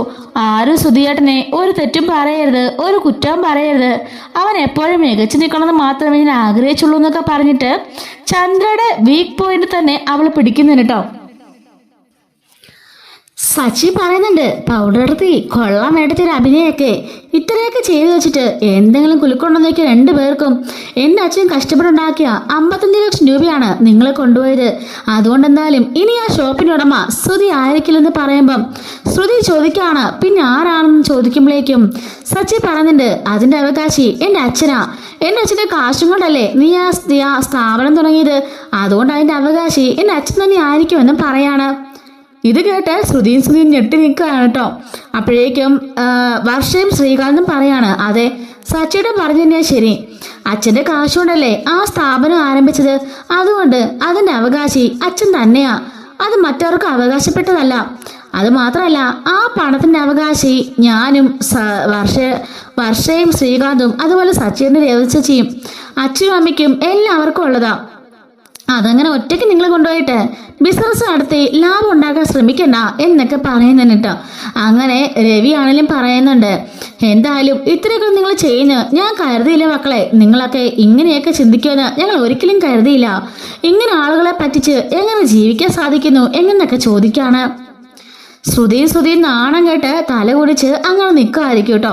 എന്തായാലും നീലിമ വന്നുകൊണ്ട് ഇത്രയൊക്കെ കാര്യങ്ങൾ സത്യം തെളിയിക്കാൻ പറ്റി. ഇതെന്തായാലും വരാൻ പോകുന്ന സ്റ്റോറിയാണ് കേട്ടോ. കാരണം ഇപ്പം ഒരുപാട് നാൾക്ക് ശേഷം, എന്നിട്ട് ഇപ്പം നമ്മുടെ നീലിമ വന്നല്ലോ, രണ്ടാമത്തെ സമയത്ത് നീലിമ വരുമ്പോഴാണ് ഈ ഒരു സംഭവമൊക്കെ നടക്കുന്നത്. പക്ഷെ ഇപ്പം നമ്മുടെ രേവതിയുടെ കാലൊടിഞ്ഞിരിക്കുന്നത് കൊണ്ട് അതിനെ ബേസ് ചെയ്ത് ഈ കഥ മുമ്പോട്ട് പോകാനാണ് കൂടുതൽ ചാൻസ് ഉള്ളത്. കാരണം അല്ലാത്ത സമയത്ത് നീലിമ വരുമ്പം ചന്ദ്ര വീട്ടിലുണ്ടാവും, നമ്മുടെ രേവതിക്ക് കാര്യമായ കുഴപ്പമൊന്നും ഉണ്ടാവില്ല. അങ്ങനെയാണ് ദേവ് കണ്ട് പറയുന്നതും വീട്ടിലൊന്ന് സംസാരിക്കുന്നതും. പക്ഷേ ഇപ്പം നമ്മുടെ രേവതിയുടെ കാലൊടിഞ്ഞുകൊണ്ട് തന്നെ ചന്ദ്ര അവിടെ നിന്ന് മുങ്ങിയിരിക്കുകയാണ്. അതുപോലെ തന്നെ നമ്മുടെ നീലിമ വരുന്നുമുണ്ട്. ഈ ഒരു സമയത്ത് നീലിമ വന്ന് കാര്യങ്ങളെല്ലാം അവതരിപ്പിക്കുകയും സത്യങ്ങളെല്ലാം പുറത്തറിയുകയും ചെയ്യുകയാണ് കേട്ടോ ചെയ്യുന്നത്. അപ്പം ഇങ്ങനെ ഒരു കഥയിൽ നമ്മുടെ രേവതിയുടെ കാല് ശരിക്കും ഒടിഞ്ഞതാണല്ലോ. ഷൂട്ടിംഗ് സമയത്ത് സ്റ്റെയറിൽ നിന്നുമാണ് നമ്മുടെ രേവതിയുടെ കാലൊടിഞ്ഞത്, റബേക്കയുടെ കാലൊടിഞ്ഞത്. അപ്പം അതുകൊണ്ട് തന്നെ അത് വെച്ച് തന്നെ കഥ മുമ്പോട്ട് കൊണ്ടുപോകാനാണ് എല്ലാവരും ശ്രമിക്കുന്നത്. കാരണം രേവതിയാണല്ലോ ഈ കഥയിലെ നായിക. അതുകൊണ്ട് തന്നെ രേവതിനെ ഒഴിവാക്കിക്കൊണ്ടും അവളെ അവോയ്ഡ് ചെയ്തുകൊണ്ടും ഒരു സീൻ പോലും മുമ്പോട്ട് പോകാൻ പറ്റില്ലല്ലോ. അതുകൊണ്ട് തന്നെ ആ വയ്യാത്ത കാലം കൊണ്ട് തന്നെ രേവതി അഭിനയിക്കുന്നുണ്ട്, നല്ലവണ്ണം അഭിനയിക്കുന്നൊരു കട്ടിലിരുന്നുകൊണ്ടാണെങ്കിലും കഥയ്ക്കൊരു മുൻതൂക്കം കൊടുത്തുകൊണ്ട് നല്ല രീതിക്ക് തന്നെ റബേക്ക അഭിനയിക്കുന്നുണ്ട്. അപ്പോൾ ഈ ഒരു സ്റ്റോറി ലൈനിൽ തന്നെ മുമ്പോട്ട് കൊണ്ടുപോകാനാണ് എല്ലാവരും ശ്രമിക്കുന്നത് കേട്ടോ. അപ്പോൾ എന്തായാലും അത് സക്സസ് ആയിട്ടുണ്ട്. അപ്പം ആ ഒരു രീതിക്ക് പോവുകയാണെങ്കിൽ നമ്മുടെ നീലിമ വരുന്നതും, അപ്പം ചന്ദ്ര തിരിച്ചു വരുന്ന സമയത്തായിരിക്കും നീലിമ ഈ ഒരു കാര്യം പറഞ്ഞ് വീട്ടിലേക്ക് വരികയൊക്കെ ചെയ്യുന്നത് കേട്ടോ. അപ്പോൾ 2-3 ദിവസത്തിന് ശേഷം ഉറപ്പായി നീലിമ വരുമെന്നാണ് പ്രതീക്ഷിക്കുന്നത്. അല്ലെങ്കിൽ തമിഴിലേതുപോലെ തന്നെ ഒരു പക്ഷേ അടുത്തൊരു പ്രാവശ്യത്തെ വരവിലായിരിക്കും സത്യങ്ങൾ തെളിയിക്കുക. തമിഴിൽ സാധാരണ ഈ രണ്ടാമത്തെ തവണ വരുമ്പോൾ തന്നെയാണ് ഈ രേവതിയുടെ കാലൊടിഞ്ഞ സമയത്ത് ചന്ദ്ര വീട്ടിലില്ലാത്തതുകൊണ്ട് ഇനി 3ാമത്തെ വരവിലായിരിക്കും എന്ന് നമുക്ക് പറയാനാവില്ല. എന്തായാലും നമുക്കത് കാത്തിരുന്ന് കാണാം കേട്ടോ. അങ്ങനെ നമ്മുടെ സച്ചിയാണെങ്കിലും രേവതിയാണെങ്കിലും ഇതെല്ലാം പറഞ്ഞ് ചന്ദ്രയും ആകെപ്പാടെ വിഷമിച്ച് തളർന്ന് കുത്തിങ്ങനെ ഇരിക്കുമായിരിക്കും. രവിയാണെങ്കിലും ഇവരുടെ ഈ ഒരു സ്വഭാവം കണ്ട് ആകെപ്പാടെ മനസ്സ് തളർന്ന് മുറിയിലേക്കും പോകുന്നുണ്ട്. രേവതി നമ്മുടെ ചന്ദ്രനെയാണെങ്കിൽ ശ്രുതിയും കൂടെ മുറിയിലേക്ക് വിളിച്ചുകൊണ്ട് പോവാണ്. എന്താണ് നിനക്ക് പറയാനുള്ളത്? എന്നെ പറ്റിച്ചപ്പോൾ നിനക്ക് സമാധാനമായല്ലോ. നിനക്കൊരു വാക്ക് എന്നോട് പറഞ്ഞില്ലായിരുന്നോ? പറഞ്ഞെങ്കിൽ ഞാൻ സച്ചിന് മുമ്പിൽ അത്രയ്ക്കും ചൂളി നിൽക്കാമായിരുന്നു എന്ന് ചോദിക്കുമ്പം, അമ്മേ ഞങ്ങളെ പറയാനും നന്നായില്ലേ, അതുകൊണ്ട് അമ്മ കള്ളിയാണെന്ന് ആരും പറഞ്ഞില്ലല്ലോ. അമ്മയ്ക്ക് അറിയാത്തതുകൊണ്ട് തന്നെ ഞങ്ങൾ രണ്ടുപേരും മാത്രമല്ലേ ഇപ്പോൾ ആ തെറ്റിലെ വില്ലന്മാര്, ബാക്കി ആരും തന്നെ കുഴപ്പമില്ലല്ലോ. അമ്മയ്ക്ക് രക്ഷപ്പെടാൻ പറ്റിയില്ലേ എന്ന് ചോദിക്കുമ്പം, അതൊക്കെ ശരിയാ, എങ്കിലും നിങ്ങളോട് എന്നോട് പറയണമായിരുന്നു. ആ ക്യാഷ് കിട്ടുന്നുള്ള കാര്യം പറയാതെ മറച്ചു വെച്ചില്ലേ എന്ന് ചോദിക്കുമ്പം, അമ്മേ ഞാൻ പറഞ്ഞില്ലേ അത് ശ്രുതിയുടെ നല്ലതിന് വേണ്ടിയല്ലേ അമ്മേ എന്നും പറഞ്ഞ് നമ്മുടെ ചന്ദ്രയ്ക്ക് ശ്രുതിയാണല്ലോ വീക്ക് പോയിന്റ്. നമ്മുടെ ശ്രുതിക്ക് നല്ലവണ്ണം അറിയാം. അതുകൊണ്ട് തന്നെ അതിൽ ക്യാച്ച് ചെയ്തിരിക്കുകയാണ് കേട്ടോ നമ്മുടെ ശ്രുതിയാണെങ്കിൽ.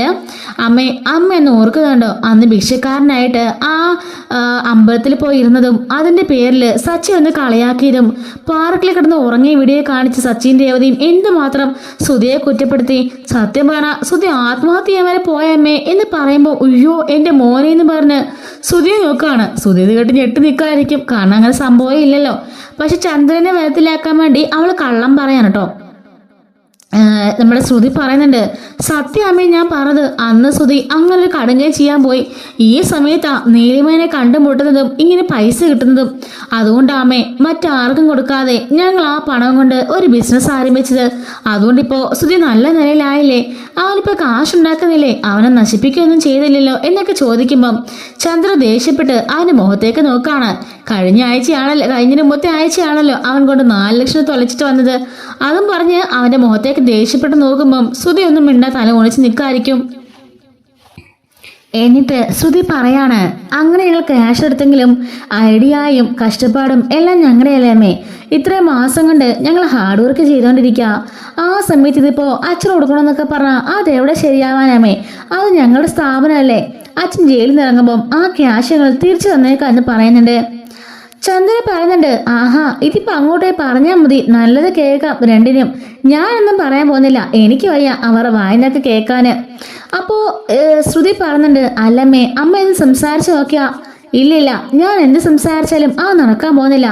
സച്ചി അവിടുന്ന് പറഞ്ഞത്. അത് മാത്രമല്ല, വർഷയും ശ്രീകാന്തും അവന് സപ്പോർട്ട് കൊടുത്തതും നിങ്ങൾ കണ്ടായിരുന്നല്ലോ. രവിയേട്ടനും അങ്ങനെ തന്നെയാണ് ചിന്തിക്കുന്നത്. ഇപ്പൊ രവിയേട്ടൻ ഒരു ജോലി ഇല്ലാതെ വീട്ടിലിരിക്കുകയാണല്ലോ. ഇത്രയും കാലം ഉണ്ടാക്കിയ ക്യാഷും നിങ്ങൾ അടിച്ചോണ്ട് പോയി. അതുകൊണ്ട് തന്നെ ഇനി അങ്ങനെ ചെയ്യുന്ന എനിക്ക് തോന്നുന്നില്ല. ഉറപ്പായിട്ടും രവിയേട്ടൻ തന്നെയായിരിക്കും ഇനി ആ കടയുടെ മുതലാളി. അതുകൊണ്ടേ രണ്ടുപേരും അവിടെ തൊഴിലാളിയാവാൻ തയ്യാറെടുത്തോ എന്നും പറഞ്ഞുകൊണ്ട് ചന്ദ്ര മുറിന്ന് ഇറങ്ങി പോവായിരിക്കും കേട്ടോ. ഈ സമയത്ത് സച്ചിന്ന് ചോദിക്കുന്നുണ്ട്, എന്താ മോനും മരുമോളും കൂടി അമ്മയുടെ ചെവിയിലേക്ക് ഓതി തന്നത്? അച്ഛനെ അവിടുത്തെ മുതലാളിയാക്കണ്ട, അവർ തന്നെ മതി എന്നൊക്കെയല്ലേ പറഞ്ഞത്? അവർ അങ്ങനൊന്നും പറഞ്ഞില്ല. നീ എന്തിനാ ഇപ്പൊ ഇല്ലാക്കഥയൊക്കെ ഉണ്ടാക്കുന്നത്?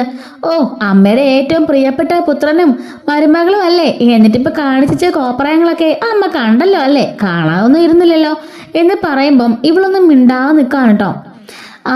സച്ചി പറയുന്നുണ്ട്, സച്ചിയാണല്ലോ കൊള്ളരുതാത്തവൻ. സച്ചിയുടെ ഭാര്യയായോണ്ട് രേവതിനെ അമ്മയ്ക്ക് കണ്ടൂടാ. സച്ചി ഉള്ളതുകൊണ്ട് ഇപ്പൊ സത്യം തെളിഞ്ഞു. നീലിമ വന്നോണ്ടല്ലേ ഇപ്പൊ സത്യം അറിഞ്ഞത്.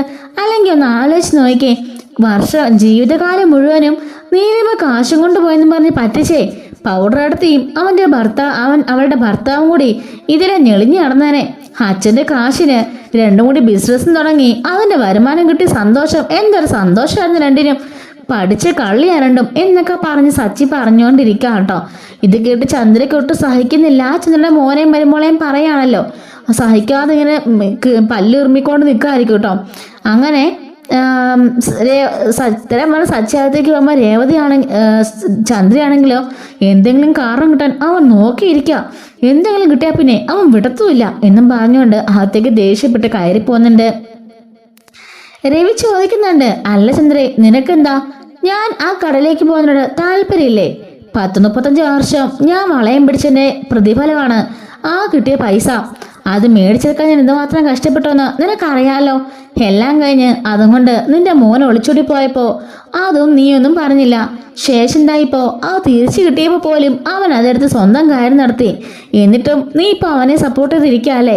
ഞാനിപ്പോ കടയിലേക്ക് പോകണമെന്ന് നിനക്ക് താല്പര്യം പോലും ഇല്ലല്ലേ എന്ന് ചോദിക്കുമ്പം, അത് പിന്നെ നിങ്ങളുടെ ക്യാഷൊക്കെ ആയിരിക്കും, പക്ഷേ അവർ രണ്ടുപേരും കഷ്ടപ്പെട്ട് ഇത്രത്തോളം ആക്കിയെടുത്തതല്ലേ. എന്ത് കഷ്ടപ്പെട്ട് എന്താക്കിയെടുത്ത് നീ പറഞ്ഞത്? ആ സ്ഥാപനത്തിന് കുറച്ച് സാധനങ്ങൾ വിറ്റു, അത്രയല്ലേ ആയുള്ളൂ. എൻ്റെ ക്യാഷിന് മേടിച്ച സാധനങ്ങൾ അവർ വിറ്റ് ലാഭം മേടിച്ചു. അതിലെന്താ ചന്ദ്രേ ഇതുള്ളത് എന്ന് ചോദിക്കാണ്.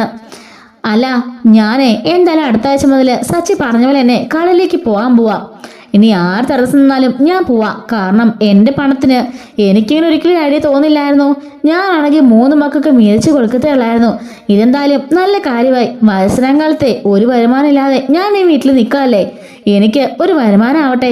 നീ പറഞ്ഞല്ലോ നിന്റെ സ്ഥലത്തിന്റെ ആദായത്തിൽ നിന്ന് ഒരു ലെവലും കൂട്ടിത്തരില്ലെന്ന്. ആ ഒരു ഷോപ്പ് കൊണ്ട് കിട്ടുന്ന ലാഭത്തിലെ ഞാൻ എൻ്റെ സച്ചിമോനും രേവതി മോക്കും കൂടി ഒരു മുറി പണിയും എന്ന് രവീന്ദ്രൻ പറയുന്നുണ്ട് കേട്ടോ. ഓഹോ, അപ്പൊ അവർക്ക് മുറി പണിയാണോ നിങ്ങൾക്ക് ഇപ്പൊ കടയിലേക്ക് പോകാൻ അത്യാവശ്യം? അതേടി, എനിക്ക് അതിന് തന്നെ അത്യാവശ്യം. നിന്റെ ആ കള്ളൻ മോനും കള്ളിയായ മരുമോളും കൂടി ഇത്രയും നാള് ആ പൈസ എടുത്ത് പുട്ടടിച്ചല്ലോ. അപ്പോഴൊന്നും നിനക്കൊരു കുഴപ്പവും കണ്ടില്ലല്ലോ. ഇപ്പോഴാണോ നീ നിനക്ക് പ്രശ്നം ഉണ്ടാക്കുന്നത്? എന്തൊക്കെയാണെങ്കിലും അതെന്റെ പൈസയാ. ഞാൻ കഷ്ടപ്പെട്ട് ഞാൻ അധ്വാനിച്ചുണ്ടാക്കിയ കാശാ. അതുകൊണ്ട് എന്ത് ചെയ്യണമെന്ന് ഞാൻ തീരുമാനിക്കും. നിന്റെ അച്ഛൻ തന്ന ആധാരത്തിൽ നിന്ന് പൈസ എടുത്ത് നീ നിന്റെ മരുമക കൊടുത്തല്ലോ ഷോപ്പ് തുടങ്ങാനായിട്ട്. മോനും കൊടുത്ത് സഹായിച്ചല്ലോ. അപ്പോഴൊന്നും നീ ആരോടും പറഞ്ഞില്ലല്ലോ. അതുകൊണ്ട് ഇത് ഞാൻ പറഞ്ഞിട്ട് ചെയ്യാൻ പോണത് എൻ്റെ മോനും മരുമകൾക്കും വേണ്ടി തന്നെയുള്ളതാ. അതിൽ അവകാശം പറഞ്ഞുകൊണ്ട് ഇനി ആരും വരണ്ട എന്ന് രവി തീർത്ത് പറയാണ് കേട്ടോ. അങ്ങനെ സച്ചി പോയിട്ട് രേവതിയോട് പറയുന്നുണ്ട്, എങ്കിലും ഇത് വല്ലാത്തൊരു സംഭവമായിപ്പോയി സച്ചിയേട്ടാ എന്ന് പറയുമ്പോൾ അങ്ങോട്ടേക്ക് വർഷയും ശ്രീകാന്തും കയറി വരുന്നുണ്ട്. അല്ല സച്ചിയേട്ടാ, എങ്ങനെ മനസ്സിലായത് നീലിമയാണെന്ന്? അതാ ട്വിസ്റ്റ്. ഞാനേ ഈ വണ്ടി കൊണ്ടുപോയി ദേവുവിൻ്റെ കടയടുത്ത് നിർത്തിയിട്ട് വേറെ ആവശ്യത്തിന് പോവായിരുന്നു. ദേവിയോട് സംസാരിച്ചിട്ട് അവിടുന്ന് പോയത്. ഈ സമയം വണ്ടിക്കകത്തിരിക്കുന്ന നീലിമേനെ ദേവു കണ്ടു. അങ്ങനെ ദേവുവിന് മനസ്സിലായത് ദേവു നേരത്തെ കണ്ടിട്ടുണ്ട്. ദേവു വന്നിട്ട് കാര്യം പറഞ്ഞ് ഫോട്ടോയും കാണിച്ചു. അങ്ങനെ ഞങ്ങൾ ചോദിച്ചപ്പോഴാണ് നീലിമ സത്യങ്ങളെല്ലാം തുറന്നു പറഞ്ഞത്. നീലിമയ്ക്ക് വേണ്ടി ഞാൻ കുറച്ച് ഉപകാരമൊക്കെ ചെയ്തിട്ടുണ്ട്. അതുകൊണ്ട് അവരെ തിരിച്ച് സഹായിക്കാനേ അവർ സമ്മതിച്ചു. അങ്ങനെയാ അവർ ഇങ്ങോട്ടേക്ക് വന്നത്. എന്തായാലും സച്ചീട്ടാ, ഇത് കൊള്ളാം, നല്ല സിനിമാ കഥ പോലെ ഉണ്ട്. കാശോട് തിരിച്ചു വന്നിട്ടും അതെടുത്ത് ഷോപ്പ് തുടങ്ങി ആരും പറയാതെ എത്ര ബ്രില്യൻ്റ് ആയിട്ടാണ് രണ്ടുപേരും കളിച്ചത് എന്ന് വർഷ ചോദിക്കുമ്പം രേവതി പറയാണ്, അതെ രണ്ടുപേരും കൂടി പാവം അച്ഛൻ്റെ പൈസ എടുത്ത് കടയിൽ തുടങ്ങിയിട്ട് ഒന്നും അറിയാത്ത പോലെ എന്ത് അഭിനയമായിരുന്നല്ലേ. ഞാൻ അന്നേ പറഞ്ഞില്ലേ രേവതി, ആ ശ്രുതിയെടുത്തി പക്ക ഫ്രോഡാണെന്ന്.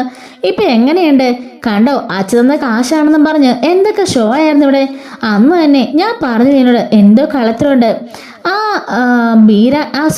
ചെറിയച്ഛനും എന്തൊക്കെയോ കളത്തിലുണ്ടെന്ന് ഞാൻ എപ്പോഴും പറയാറില്ലേ. അതെ, അന്ന് തന്നെ ഞാൻ പറഞ്ഞില്ലേ സച്ചിയേട്ടനോട്, അതുപോലെ ഒരു ഇറച്ചിവെട്ടുകാരനെ ഞാൻ കണ്ടുവന്ന്. ഇറച്ചിവെട്ടുകാരനോ? അതാ ഏട്ടത്തി എന്ന് വർഷ ചോദിക്കുമ്പം, അതല്ല, ഒരു തവണ ഞാൻ പൂവിക്കാൻ പോയപ്പോഴേ ഒരു സീരിയൽ ഷൂട്ടിങ്ങിൽ അഭിനയിച്ചുകൊണ്ടിരിക്കുകയായിരുന്നു ഈ പറഞ്ഞ ആള്. അങ്ങനെ എന്നെ കണ്ടപ്പോഴേക്കും അയാൾ ഓടിക്കളഞ്ഞു.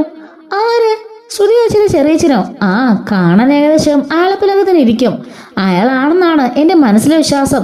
പക്ഷെ അന്ന് തന്നെ ശ്രുതിയാണെങ്കിൽ അയാളെ വീഡിയോ കോൾ ചെയ്ത് കാണിച്ചില്ലേ ചെറിയച്ചൻ മലേഷ്യയിലുള്ളേന്ന്. അതുകൊണ്ടാ ഞങ്ങൾ പിന്നെയും അതിലങ്ങ് ഉപേക്ഷിച്ചത്. അത് മാത്രമല്ല, ഞാൻ ചില സ്ഥലത്തൊക്കെ ഈ കാണുന്ന ഒരാളെ അന്വേഷിച്ചപ്പോഴേ ഇറച്ചിവെട്ടുകാരനാണെന്നൊക്കെ എങ്ങനെ പലരും പറയുന്നത് കേട്ടത്. ഇനി ഒരാളെ പോലെ കുറെ പേരുണ്ടാവില്ല ചേച്ചി, അങ്ങനെ ആണെങ്കിലോ? അതും എനിക്ക് സംശയമുണ്ട്. അതുകൊണ്ട് നമ്മൾ കൂടുതലൊന്നും ചോദിക്കാത്തേ എന്നൊക്കെ ഇവർ പരസ്പരം പറയാൻ കേട്ടോ. ശ്രീകാന്ത് പറയുന്നുണ്ട്, എന്തായാലും സച്ചിനെ ആ തീരുമാനം കലക്കി. നമ്മുടെ അച്ഛൻ തന്നെയാ ആ കടലിൽ പോയിരിക്കേണ്ടത്.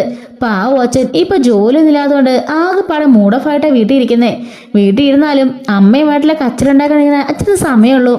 ഒറ്റയ്ക്കിരുന്ന് അച്ഛന് ബോറടിക്കായിരിക്കും. എന്തായാലും ഇങ്ങനെ ഒരു ജോലിയുള്ളത് നല്ലൊരു കാര്യമായി. നമ്മളാണെങ്കിൽ പോലും ഇങ്ങനെ ചിന്തിക്കില്ലായിരുന്നു. അച്ഛനാണെങ്കിലും ആ കാശ് 3 പേർക്കൂടെ വീതിച്ച് തരുകയുള്ളായിരുന്നു. അച്ഛനായിട്ട് ഒന്നും ചെയ്യില്ലായിരുന്നു. ഇതെന്തായാലും ഇങ്ങനെയായി നന്നായില്ലേ സച്ചിയേട്ടാ. അച്ഛൻ ഇനിയുള്ള കാലം ആ കട നോക്കി ഇരിക്കട്ടെ എന്ന് ശ്രീകാന്ത് പറയുമ്പം, അതേടാ, അച്ഛനത് വല്ലത്തൊരു റിലീഫാകും എന്ന് സച്ചിയും പറയുന്നു കേട്ടോ. ശ്രുതിയും ആകെപ്പാടെ തകർന്ന് തരിപ്പണായിരിക്കാണ്. അവർ തുടങ്ങിയ വലിയ ബിസിനസ് സ്ഥാപനം അതും പൂട്ടിക്കെട്ടേണ്ടി വരുന്ന അവസ്ഥയിലാണല്ലോ. അച്ഛന് കൊടുക്കാൻ പോവല്ലേ, രണ്ടുപേരും വീണ്ടും പഴയ അവസ്ഥയിലേക്ക് ആകാൻ പോവാണല്ലോ. എന്തായാലും സച്ചിക്കും രേവതിക്കും ഒരുപാട് സന്തോഷമാവുന്നുണ്ട്. അച്ഛൻ്റെ ആ പണം തിരികെ കിട്ടിയല്ലോ. രവിക്കാണെങ്കിൽ പിന്നെ പറഞ്ഞറിയിക്കാൻ വയ്യാട്ടോ. ഇത്രയും കാലം താൻ ഇത്രയും വർഷം അധ്വാനിച്ച് കാശ് മൊത്തം പോയല്ലോ എന്ന് കരുതിയിട്ട് അദ്ദേഹം ഭയങ്കര സങ്കടത്തിലായിരുന്നു. പക്ഷെ ഇപ്പോൾ ആ ക്യാഷ് തിരികെ കിട്ടുന്നല്ലോ എന്നറിഞ്ഞിട്ട് അദ്ദേഹത്തിനും ഒരുപാട് സന്തോഷമുണ്ട് കേട്ടോ. ഇതുപോലെ എല്ലാ ദിവസവും വരാൻ പോകുന്ന സ്റ്റോറീസും അതല്ലാതെ ഓൺ സ്റ്റോറീസൊക്കെ നമ്മുടെ ചാനലിൽ അപ്ലോഡ് ചെയ്യുന്നുണ്ട് കേട്ടോ. മിസ്സാവാതിരിക്കാൻ ചാനൽ ഇപ്പോൾ തന്നെ സബ്സ്ക്രൈബ് ചെയ്ത് സപ്പോർട്ട് ചെയ്യാൻ മറക്കല്ലേ. Thanks for watching.